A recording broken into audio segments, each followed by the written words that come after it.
صاحب سے ملنے کے حوالے سے آج ہم نے درخواست دی تھی کہ 6 وکلاء کو ملنے دیا جائے، لیکن انکار کیا گیا اور کہا گیا کہ صرف آپ آ جائیں۔ رات کو بھی یہی استدعا کی اور یہی جواب آیا، آج پورا دن بھی یہی سلسلہ چلتا رہا۔ ہم نے کہا کہ یہ آپ کی مرضی نہیں، یہ ہماری مرضی ہے کہ کون وکیل ملے گا۔ 200 کے قریب مقدمات ہیں، مختلف وکلاء ہیں، تو لہٰذا بیرسٹر گور صاحب کو ملنے دیا جائے۔ انہوں نے کہا جی نہیں، آپ آئیں۔ پھر ایٹ لیسٹ انہوں نے کہا کہ 3 نام ہیں جی، شیر افضل مروت، آپ یا بیرسٹر۔ حالانکہ قانون یہ نہیں کہتا کہ ہفتے کے اندر صرف 1 دن مقرر کیا جائے اور صرف 1 وکیل جائے گا، بلکہ اس ایکیوز کی اپنی مرضی ہوتی ہے یا وکلاء کی مرضی ہوتی ہے، کوئی پابندی نہیں ہے۔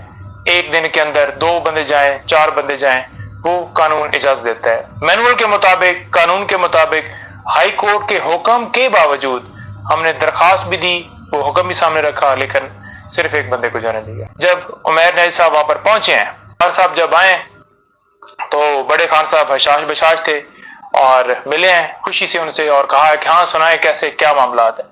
بتایا کہ یہ صورتحال ہے ورکرز کے حوالے سے، وہ ضرور جو ہے پریشان ہوتے ہیں جب بھی گرفتاریوں کے حوالے سنتے ہیں۔ فرائض تحسین انہوں نے پیش کیا، انہوں نے کہا کہ سب کو بتائیں، جیسا کہ مجھے انہوں نے کہا کہ میں ان کو سلام پیش کرتا ہوں جو لوگ اس وقت گرفتار ہیں، لیڈران جو گرفتار ہیں، اور جو شریار افریدی اور شاندانہ کو ان کے حوالے سے اسپیشلی کہا کہ آپ جا کر ملنا ہے اور ان کو سلام پیش کرنا ہے۔ انہوں نے کہا کہ میرے حوصلے بلند ہیں، مجھے کوئی کسی طرح سے یہ توڑ نہیں سکتے، میں یہ قوم کے لیے ایک جنگ لڑ رہا ہوں، آزادی کی جنگ ہے، اور میں اگر مجھے 1000 سال اس جیل کے اندر رکھا جائے اور اسی صورتحال میں رکھا جائے، اس سے بدتر رکھا جائے، تو میں رہنے کے لیے تیار ہوں۔ لیکن قانون کے اندر واضح طور پر لکھا ہے کہ سابقہ وزیر اعظم یا اس وزیر اعظم کے علاوہ جو مختلف لوگ ہیں MNAs وغیرہ، ان کو حقوق حاصل ہیں اور جو کلاس ہے وہ بہتر فیسلٹیز دی جاتی ہیں، لیکن قانون موجود ہونے کے باوجود، درخواستیں دینے کے باوجود، ہائی کورٹ کے احکامات کے باوجود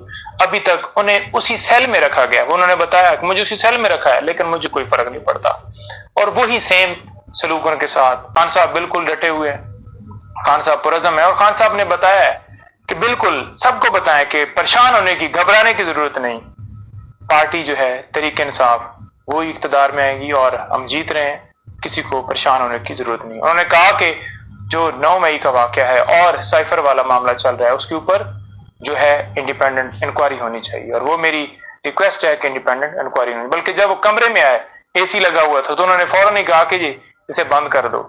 تو جتنی دیر ملاقات ہوئی، تمام مختلف باتیں ادھر سے بتائی گئیں کہ یہ صورتحال ہے۔ زیادہ تر وہ بولتے رہے، اپنے حوالے سے بتاتے رہے، میسج دیتے رہے کہ یہ پیغام دیں، قوم کو یہ کہیں، ڈٹے رہیں، پریشان نہ ہو، وقت مشکل ہے، گزر جائے گا، لیکن آخر کار جیت حق کی ہوگی۔ خان صاحب بڑے پر امید تھے، اسی صورتحال میں رکھا گیا ہے، لیکن خان صاحب ایک لمحے کے لیے گھبرائے ہوئے، مرجھائے ہوئے بالکل نہیں ہے۔ پھر ہم عمران خان صاحب سے ملنے ہائی کورٹ کے حکم، جیل قوانین اور جیل مینول کے مطابق ان کو اٹک جیل ملنے گئے، مگر جیل حکام کی طرف سے مکمل طور پر انکار کیا گیا۔ ہم نے باقاعدہ طور پہ جیل حکام کو ایک اپلیکیشن دی جس میں میرے سمیت 6 وکلاء کے نام شامل تھے۔ ہم نے ان کو بتایا کہ عمران خان صاحب کے 200 کے قریب کیسز ہیں، ان کیسز میں حقائق جو ہیں وہ علیحدہ علیحدہ ہیں، ان میں علیحدہ علیحدہ ہم نے ہدایات لینی ہے، تو عمران خان صاحب سے ساری لیگل ٹیم کا ملنا بہت ضروری ہے۔ لیکن جیل حکام کی طرف سے مکمل انکار کیا گیا، اور بعد میں یہ کہا گیا کہ صرف ہم ایک وکیل کو ملاقات کروا سکتے ہیں۔ وہ بضد تھے کہ ہم نے ایک ہی وکیل کو سے ملاقات کروانی ہے عمران خان صاحب کی، تو ہم نے عمیر نیازی صاحب کو اپوائنٹ کیا، کنسنسس ہمارا ہوا کہ وہ جا کے ہمارے بہاف پہ عمران خان صاحب سے ملاقات کرنے چاہیں۔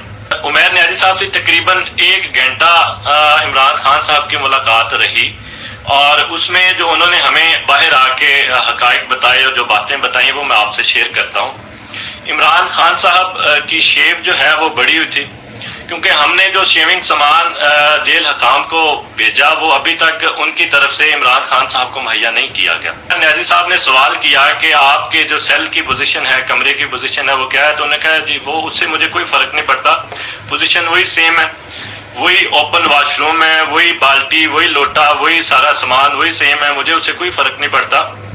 دیکھو یہ میں قربانی آزادی کے لیے اور جمہوریت کے لیے دے رہا ہوں، مجھے اگر اس قربانی کے لیے، اس آزادی کے لیے 1000 سال بھی اس سیل میں رہنا پڑے تو میں تیار ہوں۔ آپ نے قوم کو میرا پیغام دینا ہے کہ آپ نے گھبرانا نہیں ہے۔ اس کے بعد جب ہم نے ان کو بتایا کہ الیکشن کمیشن کس طرح کارروائیاں پی ٹی آئی کے خلاف کر رہا ہے اور کس طرح یہ باتیں ہو رہی ہیں کہ بلے کا نشان بیلٹ پیپر سے ختم کر دیا جائے گا، اور الیکشن کمیشن کے کیسز کا بتایا، تو انہوں نے کہا دیکھو الیکشن جب بھی ہوں پی ٹی آئی جیتے گی، اگر اس سے کوئی فرق نہیں پڑتا کہ ہمارا نشان بیلٹ پیپر میں ہوگا یا نہیں، ہم جو لوگوں کو نشان بتائیں گے لوگ اسی نشان پہ ووٹ دیں گے، اس سے کوئی فرق نہیں پڑتا۔ ان ورکرز کو جو گرفتار ہیں ان کو میرا سلام، میرا سلوٹ کرنا میری طرف سے، اور ہم نے ان کو جب بتایا کہ شہریار افریدی اور شندانہ گلزار صاحبہ کی کل اسلام آباد ہائی کورٹ کے ایک تاریخی فیصلے میں رہائی ہوئی ہے، تو انہوں نے کہا کہ جب اٹک جیل سے آپ اسلام آباد جاؤ گے تو ان کے گھر جانا اور ان کو میرا سلام دینا، اور باقی جتنے ورکرز اریسٹ ہیں ان کو ہی ان کی بہادری پہ میرا سلام ان کو دینا۔ کیونکہ سائفر کی ٹیم کل جیل عمران خان صاحب کے پاس انویسٹیگیشن کرنے گئی ہوئی تھی، تو ان کو بتایا گیا کہ 9 مئی کے واقعات میں کیسے ان کی ضمانتیں جو ہیں مسترد کر دی گئی ہیں، اور عدم پیروی کی بنا پہ، عدم پیروی کی بیسس پہ آپ کی ضمانت جو ہے وہ ڈسمس کر دی گئی ہیں، اور ہم نے سپریم کورٹ آف پاکستان میں بھی جو ہے پٹیشن دائر کر دیا۔ تو انہوں نے کہا دیکھو آپ اس بات کا مطالبہ کرو کہ سائفر اور 9 مئی کے واقعات پہ ایک جوڈیشل کمیشن بنایا جائے، وہ آزادانہ جو کمیشن ہوگا میں اس کے سامنے پیش ہو کے اپنے تمام جوابات دوں گا، وہ میرے سے سارے سوالات کریں، میں ان کو تمام جوابات دوں۔ اٹک جیل بیرک نمبر 3 قیدی نمبر 804۔ تمہیں جیل میں بند کر کے رکھنا ہوگا، تمہاری آواز بند کرنی ہوگی۔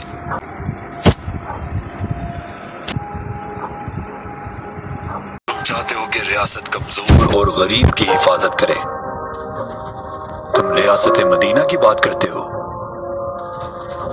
کشمیری اور فلسطینیوں کی بات کرتے ہو، دنیا کو بتاتے ہو کہ ہم اپنے نبی صلی اللہ علیہ وسلم سے کتنی محبت کرتے ہیں۔ یہ کیسی سوچ ہے؟ یہ کیسا خیال ہے؟ پاکستان کو دنیا میں عزت دلوانا چاہتے ہو، تمہاری جرت کیسے ہوئی کہ پاکستان ایک آزاد اور خوددار ملک بنے؟ تمہاری جرت کیسے ہوئی کہ لوگوں کو بتاؤ کہ پاکستان ایک عظیم خواب تھا؟ تمہاری جرت کیسے ہوئی کہ لوگوں کو لا الہ الا اللہ کا مطلب سمجھاؤ؟ تمہاری جرت کیسے ہوئی کہ لوگوں کو حق کے لیے اور ظلم کے خلاف کھڑا ہونے کی باتیں کرو؟ تمہاری جرت کیسے ہوئی کہ لوگوں کو ایک بہتر پاکستان کی امید دو؟ یہ بغاوت ہے۔ ہاں، تمہیں جیل میں بند کر کے رکھنا ہوگا، تمہاری آواز بند کرنی ہوگی۔ اٹک جیل بیرک نمبر 3 قیدی نمبر 804۔